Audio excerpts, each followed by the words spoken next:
reports, North Korea appears to have blown up an inter-Korean liaison office in its city of Gaesong.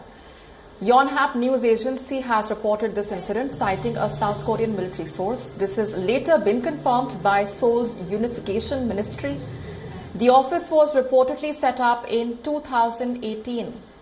On your screens now is the South Korean surveillance visual footage showing the moment when the office was blown up by the North Koreans.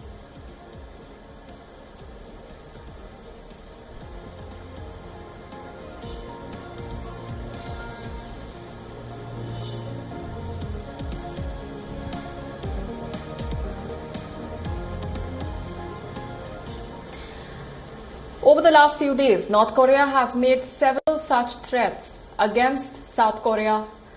Earlier, North Korea's army had also warned that it is ready to enter the demilitarized zone between the two Koreas.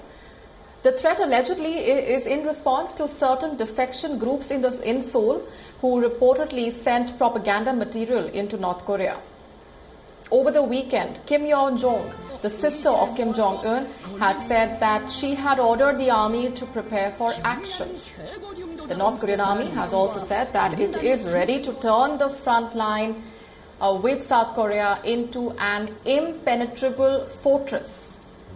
Tensions between North and South Korea have been on the rise of late due to cross-border leaflets sent into North Korea through balloons. These leaflets criticize the North Korean authorities.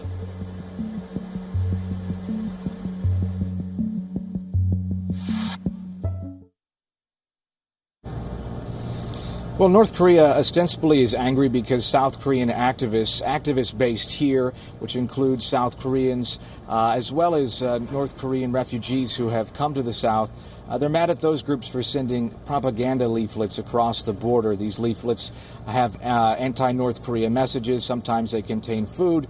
They use balloons to fly them across the border. So North Korea has been blasting the South for allowing this to happen over the past week. That's the message North Korea is portraying through its state media. But what it appears more likely is that North Korea is trying to drive the South to some kind of concession. There's a lot of belief, especially among the analyst community here, that North Korea is struggling from COVID-19, despite it's saying there was not a single case of the coronavirus in the North, but they're hurting. Their economy was already hurting under international sanctions, as well as South Korean sanctions, and now they're struggling even more because of the pandemic.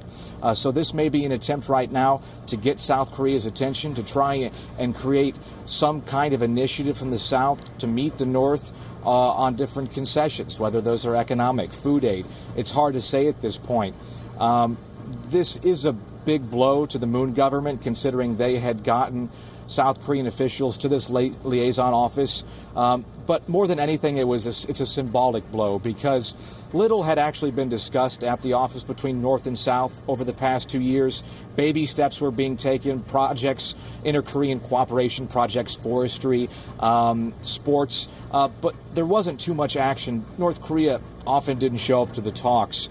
So it's symbolic in the sense that it wounds Moon and his image here in the South and his political base and followers, but it's not a threat from North Korea's military, and it doesn't necessarily have the intent of escalating military tension.